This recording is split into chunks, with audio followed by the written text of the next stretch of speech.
Daniel chapter number 3, beginning at verse number 1. Nebuchadnezzar the king made an image of gold whose height was 60 cubits, and the breadth thereof 6 cubits.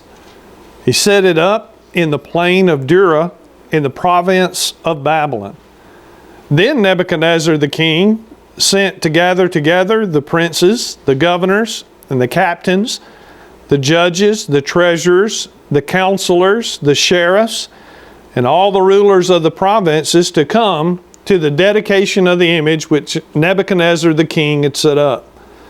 Then the princes, the governors, and captains, the judges, the treasurers, the counselors, the sheriffs, and all the rulers of the provinces were gathered together under the dedication of the image that Nebuchadnezzar the king had set up, and they stood before the image that Nebuchadnezzar had set up.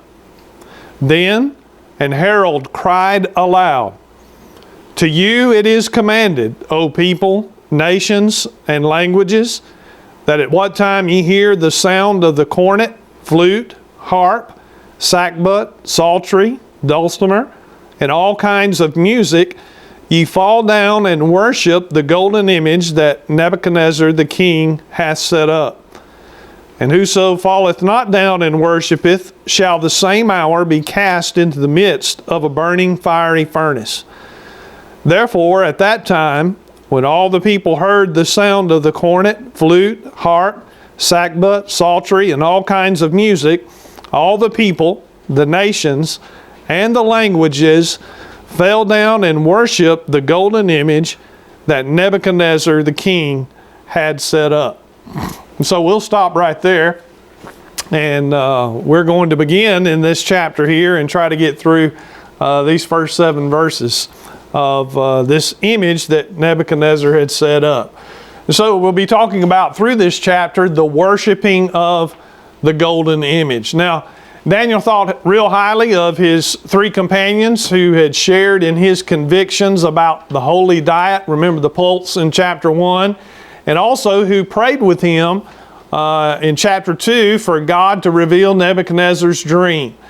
So Daniel's promotion due to revealing and interpreting that dream resulted in his securing high post in the Babylonian government for not only himself but for his 3 friends. It also resulted in relating the events of this chapter, Daniel chapter 3, where his 3 friends are going to be taking a very noble stand in refusing to bow down to Nebuchadnezzar's image. Now, the time that this event took place is not stated in Scripture. However, in comparing historical events in Scriptures with history, it seems to be a general consensus among Bible scholars that this event took place roughly around the 20th year that Nebuchadnezzar was king. So this would mean that Daniel and his friends had been in office in those promoted positions for quite some time, so upwards of 10 years or more that they had been serving there already. This event is also unique in the fact that Daniel is not involved in chapter 3 at all. So we don't know where he was. It does not tell us why he was not a part of this. But obviously, we know Daniel's character. If he had been in Babylon and was forced to be there, then he would not have bowed either. So there's no question really about that on our part. But we could, where he was and why he wasn't a part of it, we could only speculate. But we just know that he was not involved in this event. So we're going to begin just kind of going verse by verse through here, looking at each of these things. First of all, we see the image in the worship. The image in the worship. Nebuchadnezzar, it says in verse 1, the king made an image.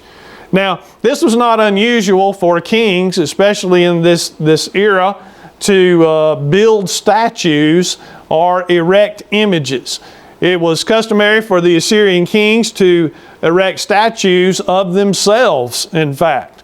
That this was a statue of Nebuchadnezzar himself is not expressly stated, but You know, you can kind of see that that's probably what it was, representing him. It may have been Daniel's identification of the king as the head of gold in that dream, and back there in chapter 2 and verse 38, that led Nebuchadnezzar to become filled with pride and to erect his statue to honor himself, because he was the head of gold. And Daniel told him so. That was him and his kingdom. And so now he builds a statue of all things that's going to be overlaid with gold. And so drawing the parallel here really kind of links it all back together. Chapter 4 of Daniel emphasizes the pride of Nebuchadnezzar, which would justify concluding that this statue was made to give honor to Nebuchadnezzar. And since the call to worship did not state anything about the statue being an idol or an idol god, it's reasonable to suspect then that that was the whole purpose, that the call to worship was simply another tactic of Nebuchadnezzar to gain more respect, and in this case, reverence from the conquered people. And it may have been even a motivation because of the Jews that he was doing this. This was typical of rulers in his day. I can't help but think about Saddam Hussein. And when we saw the invasion into Baghdad, there's a statue of Saddam Hussein in there that got torn down. Y'all probably recall that as going on. So this was kind of the mindset of Nebuchadnezzar. That same thing is still alive and well in our day and time. So Nebuchadnezzar the king made this image. It says in verse 1 as well that it was an image of gold. Now, the size of the image makes it being solid gold extremely unlikely. It would take an enormous amount of gold to make it solid gold. The Bible gives ample evidence for concluding that this was simply overlaid, because many parts of even the temple and the tabernacle and equipment in the tabernacle of Moses' day and Solomon's temple were veneered with gold, such as the golden altar in Exodus 39:38. It was not solid gold, but it was veneered over acacia wood. Being overlaid with gold then would make this huge statue a very spectacular sight, located on the level flat plains of Dura. And when the sun would come up and hit that gold, and it reflecting off of there, it would radiate probably some very spectacular brightness and glory, which is exactly what Nebuchadnezzar wanted. He wanted that. Verse 1 also tells us the dimensions here. It says, whose height was 80 cubits, and the breadth thereof 6 cubits. So in our terms today, this statue was some 90 feet tall. And it was 9 feet wide. So in cubic dimensions, it was probably 9 by 9 and 90 foot tall. Pretty tall. The purpose for the excessive height was to get it up in the air as high as possible in order to enhance its visibility. Nebuchadnezzar wanted to set up the statue where it would have the highest possible amount of visibility.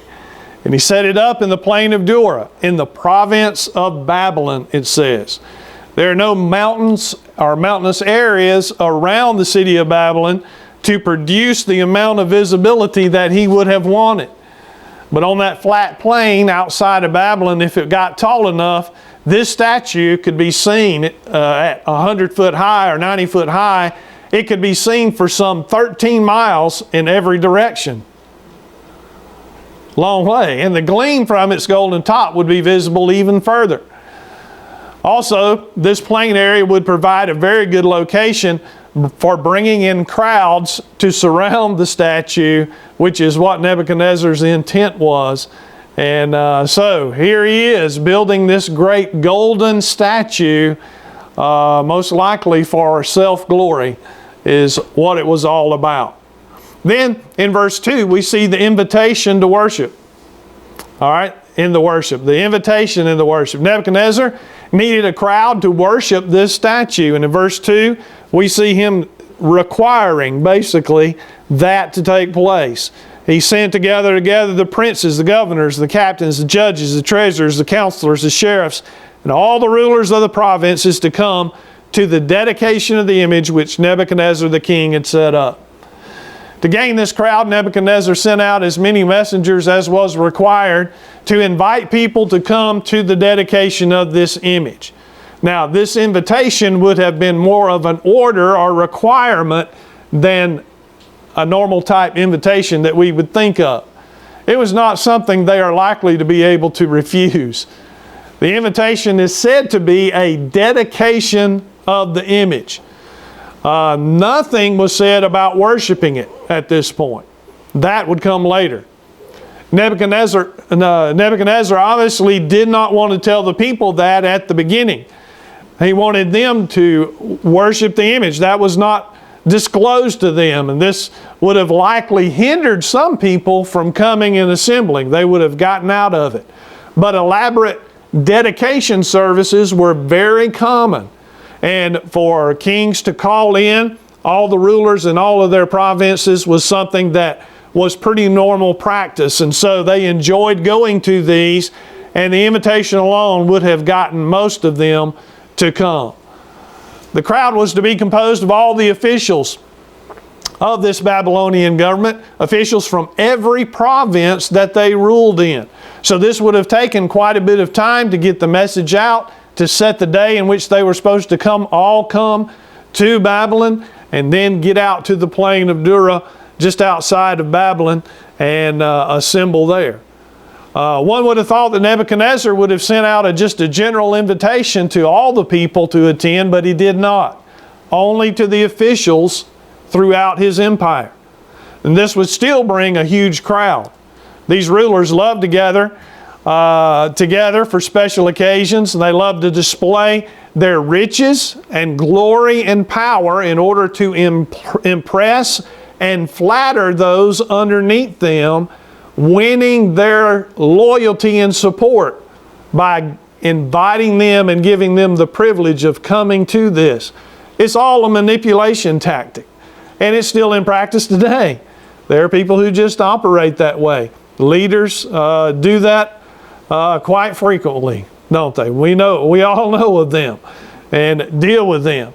And so that's how this king is operating. There are other illustrations of this very practice recorded in Scripture. Most notably is during Esther's day. Esther, King Ahasuerus of the Persian Empire, made a great feast, if you remember, in Esther chapter 1, and it lasted for 6 months, where he had called all of the rulers in, and they had feasted and feasted and feasted. And it was what led to the events of Vashti being taken away as queen and Esther being placed in as queen. But that was one of the most notable examples, and there's others as well. Verse 3 says, they stood before the image that Nebuchadnezzar had set up. Once the crowd had all arrived from the plain, for the planned dedication, the day came that they were assembled on the plain of Dura by this huge image. And can you imagine all the pushing and shoving that was going on among all the people trying to vie for what they thought might be the best spot to be in? Little did they realize what was coming in terms of the king's command to worship this image, but that would probably make very little difference to most of them. Their one great interest in life was having high position, and that's what they really wanted. And so we see here this invitation that was given. Really, the heart of the matter in these verses here begins now with the instruction in the worship, the instruction that's given to them. Once the crowds gathered together before this image, they were commanded to worship the image, and the image became the object of worship, replacing the God who had just revealed truth through Daniel in chapter 2. Verses 4 and 5 tell us about this, and it says, then an herald cried aloud, and here's what he said, to you it's commanded, O people, nations, and languages, that at what time you hear the sound of the cornet, flute, harp, sackbut, psaltery, dulcimer, and all kinds of music, you fall down and worship the golden image that Nebuchadnezzar the king hath set up. So this dedication, quote, dedication service began with this herald making this announcement, commanding the people to worship the image. And with a large crowd assembled here, there must have been some kind of stage or platform on which he stood, and he had to be strategically located so that his voice would be able to be heard by all of those gathered around. The moment all the crowd was to worship was when the music began, it says. The crowd was to worship in unison, and music was going to be used as the signal for the crowd to worship together. And in this worshiping of this image, a false god, a false image, we see here that music played a big part in false worship of the image. It was there. Nebuchadnezzar knew that music would influence the crowd to worship the image. And you can be sure that this was not holy music by any means. Music can be very spiritual and holy in its influence. But music as well can be just as sensual and evil at times, depending on the music. The devil knows that music influences, doesn't he? And he is certainly using it today to corrupt churches and put them on the road to apostasy. There is no doubt in reading this text that the music involved here was a factor in false worship, and it was a facilitator of false worship. There's no doubt. And that is still the case today. Still. Now, not many here would probably be aware of the most recent period of church history in the last 75 or back to 125 years ago of church history, and even of how fundamental Bible-believing Baptist churches got going in America. You really are not quite aware of, most people are not. Way back in the late 1800s, back in the 19th century, so we're getting a little history lesson here I'm going to share with you. There was a liberal, modernistic is what it's called, theology that rose up during the latter portion of the 19th century, the latter 1800s. They are very liberal. They denied the deity of Christ. They denied the virgin birth of Christ. They denied the miracles of the Bible. They even denied the Bible itself, that it was inspired and inerrant. Now, these trends and beliefs didn't get created then, but they were not in America at the time. And it was not until this late 1800s that these beliefs became present and were taking root and flourishing in American churches. Up until that time, the different denominations all believed and held pretty much the same core doctrines. I can remember back when my grandmother told me she was growing up that there was a church building that there was in their community, and every 2 weeks the Baptist preacher came, and every 2 weeks alternating the Methodist preacher would come. And she said, she was telling me, she said there was very little difference, if any, in their preaching, and especially the gospel. It was pretty much the same. And so they would attend both the Baptist services and also the Methodist services. Now, when they grew up, my grandmother became a Baptist. Her brother, he became a Methodist minister. And so, but way back then, there were very few doctrinal differences between some of these denominations. The differences that they did have were over issues like the mode and significance of baptism. So Baptists have always been by immersion, and that's the Bible way, by the way. And Methodists would sprinkle some, okay? So those were some of the differences there with baptism, with church polity, in other words, how the church was organized and how it was supposed to be run. and eschatology, end time events, the return of Christ, premillennial, pre-tribulation rapture, these things. People were a little different on some of the eschatology matters. But otherwise, they were fairly close in their doctrinal beliefs. Now, as these liberals and modernists come in attacking the core doctrines, in response to that, gathering up of apostasy and what has been labeled as modernism by some of our old-time fundamental preachers. If you listen to some of them old guys from way back, you're going to hear them just rant and rave about the liberals and the modernists. And that's what they're talking about, this group that came in at the end of the 19th century. And so, in response to them coming in, the fundamentalist movement emerged right there at the end of the 19th century. And then by the middle of the 20th century, the fundamentalist movement was very strong and growing. Very strong, particularly among Bible-believing Baptist churches. Now that would have been around up until the 1940s. Now, after World War II, things changed. A new movement emerged, which came to be called the New Evangelical Movement. And making a long story short with them, it was really just a rebirth of the modernism that had come at the end of the previous century. As they grew, this evangelical movement, certain characteristics developed among them. They were much friendlier towards science, pushing theistic evolution. In other words, they believed and accepted what science was saying about evolution and merged God into it, saying God used evolution to create the world, rather than just believing in a 6-day creation.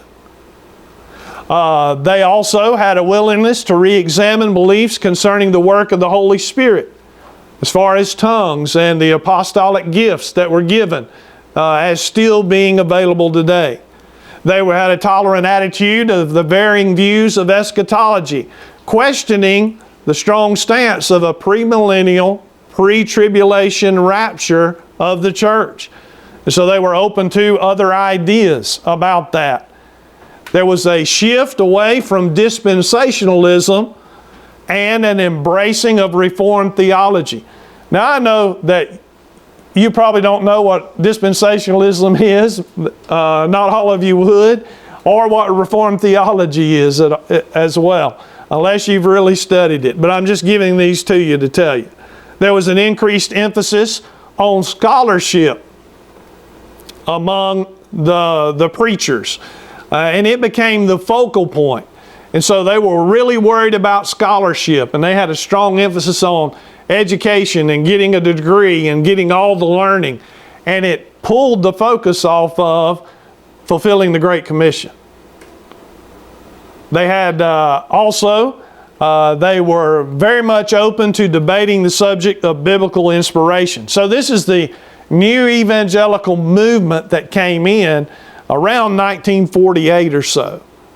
Now, this group has gone on and is still in existence today. And we just refer to this group as the evangelicals, or the non-denominational group, or the contemporary crowd of our day.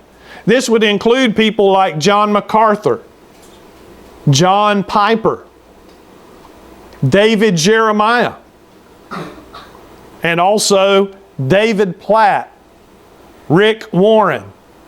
All of these men are in that evangelical group and camp. And they support some of these same beliefs. And what happens is they have influenced the fundamental Bible-believing Baptist churches, and especially the schools is where it started. Our reading of their books for guidance, listening to their teaching and preaching for spiritual nourishment, has negatively impacted fundamental Bible-believing Baptists, especially in an attempt to grow numerically, Baptist churches have copied their methods and philosophy of ministry. That's been a real huge negative influence on Baptist churches. Doing so has proven to move us away from truth and put us on a road to apostasy.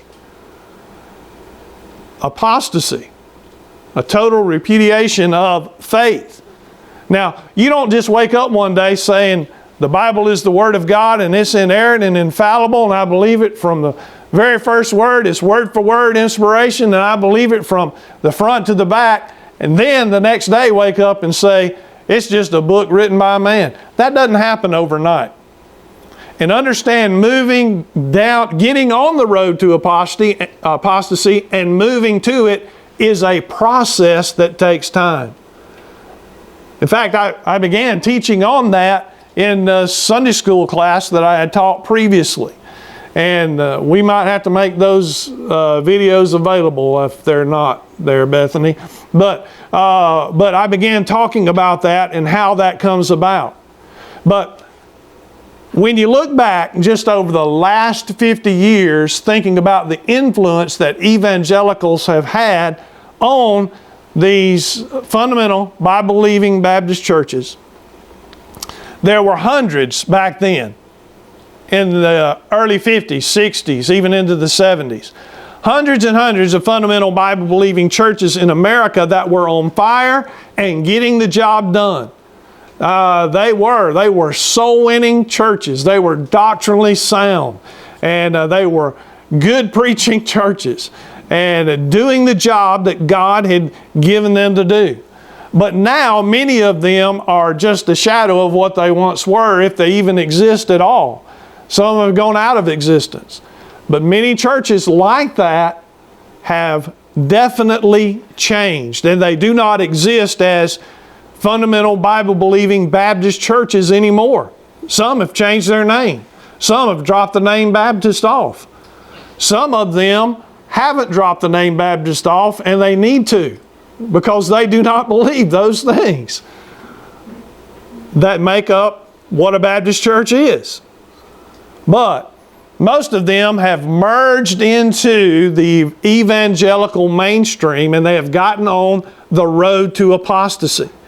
As these fundamental churches and colleges have shifted from a fundamentalist position and Baptist position to an evangelical position, there is an obvious and reoccurring pattern to that change. And here's some of the things. First of all, you're going to find that they shifted in their Bible stance. They shifted in what they believed about God's Word. And they do not believe in the inspiration and preservation of the Bible like we do. And they are allowing modern versions of the Bible in their church and not doing anything about it. Okay? So that is one characteristic of the influence of evangelicals upon Bible-believing Baptists. A second characteristic is that they tolerate false doctrine, or they allow diversity of doctrine among the membership, allowing various and contradicting views in certain areas. They're not going to make a big issue about this particular doctrine. Doctrinal purity to them is not needed. As long as we're okay on probably salvation is what they would say, then everything else, it doesn't matter. But it does matter. But they don't think so. They're going to tolerate other views. Then it's going to be very obvious that they have lost their evangelistic fervor and traded it for scholarship most of the time. The driving force of those great churches and great movements from the day of Pentecost to the present has been a fervor to win the lost to Christ. That has been the driving force of fundamental Bible-believing Baptist churches. So there's a shift in the Bible. There is a toleration of false doctrine. There is a loss of evangelistic fervor. And a fourth aspect is that there is always a shift in music. It's always happened. They have shifted in their music. And often this is the very first thing to change. And it is this that helps facilitate the rest of the changes that are coming. In fact, all of the churches that I personally know that have moved from a fundamental Bible-believing Baptist position to an evangelical position, all of them first shifted their music standards. It was the first thing to change. First thing.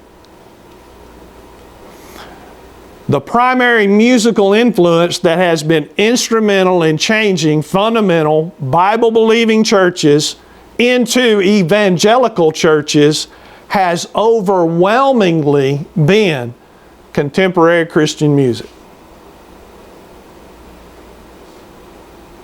That's why I make a big deal about it. It has been contemporary Christian music. And to deny that it has been a factor in doing that and a facilitator of spiritual corruption and apostasy in those churches is to blatantly deny the facts of history. The facts. Those are facts. Those who do not know the past or cannot remember the past are condemned to repeat it. And we're seeing it repeated. All of these characteristics of a church that is in the process of leaving truth and going into apostasy. These are the first signs. The shift in their Bible. They allow other versions. Tolerating diversity of doctrine among the membership. A loss of evangelistic fervor. And a shift in music, and most likely that means they're allowing contemporary Christian music in their services. When you see any of those, listen to me, those are characteristics of a church that is in transition to become evangelical and move away from truth and from what God has called you to do. It is just how it is. All of these are those characteristics. You don't get to pick and choose just one of them. One may appeal to you, but you can't get just one. You get one of them, you're going to get them all. You can't choose. And if you go into a church and you see any of these, you can rest assured the rest of them are there somewhere. It's the way things are. It's how things get corrupted and decay in our day and time. These characteristics are the process of leaving truth and going into apostasy. You can't just pick and choose what you want. When you accept one, you get all of them. And listen, as a pastor and knowing this, I would be very foolish if I allowed any of these things into the church. I would be very foolish. Why? Because these are the things that are precursors to churches changing and not even becoming really one of the Lord's churches, losing their candlestick and not really being a New Testament church that belongs to Christ. These things just cannot be allowed. I don't care what you like or don't like. It's the way things are. It's the way things are. So, we see here, no doubt, that this music that was involved here with Nebuchadnezzar in the plains of Dura was a factor and facilitator of false worship. And I've just told you how and why that is being played out in our day and time as well. Now, Nebuchadnezzar, by giving these instructions to bow down and worship this image, he was not trying to have a spiritual revival here whatsoever, was he? That's not his goal and intent. The whole worship thing was just political. It intended to help him and his empire, his rule, and his authority over people. He was not the first, and he won't be the last, to use religion in order to advance his own political cause or purpose. Jeroboam used corrupt religion back in 1 Kings chapter 12, verses 26 through 33, to boost his power and to hold the loyalty of the people, to keep them from going back to Jerusalem. It's right after the kingdom divided. He didn't want them going back to Jerusalem to the temple in Judah, thinking, they're going to steal their hearts and go back. But no, he wouldn't. He created his own places of worship and his own gods, and they did sacrifice unto them. And so he used that to hold on to the people. And in the future, the ecumenical movement of our day will be used by the Antichrist to gain the support of the people during those first 3.5 years of the tribulation period.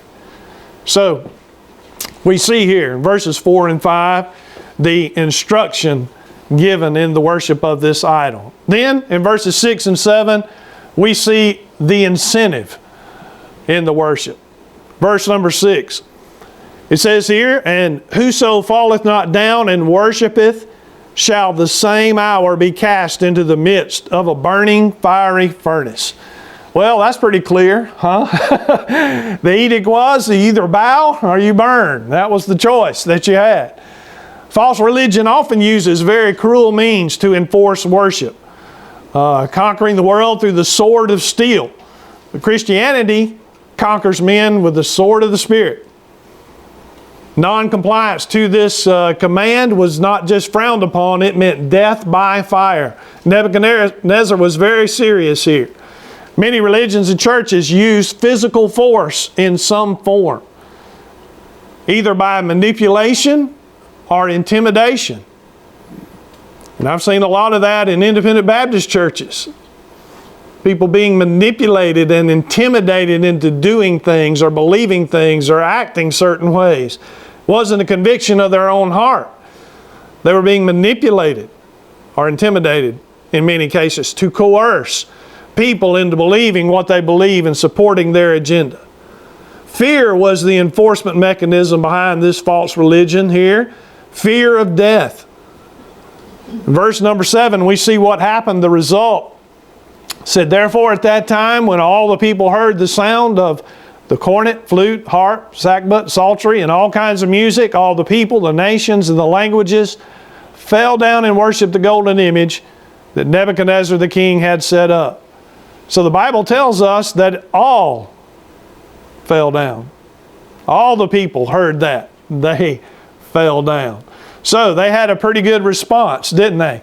From the incentive that they gave them with the fiery furnace. This was certainly worship by coercion and not by conviction. Of course, the all here does not include Shadrach, Meshach, Abednego. They did not do this. And for most of the people at this assembly, there would be no hesitation whatsoever to fall down and worship the image. Most of this crowd was idol worshipers anyway, and adding one more god to their list of idols was not going to be that big of a deal to them, and so they were willing to. The problem was going to come from the Jews, because the Jews acknowledged that there was one true God. That's where they were going to get trouble, believing that all other gods were false.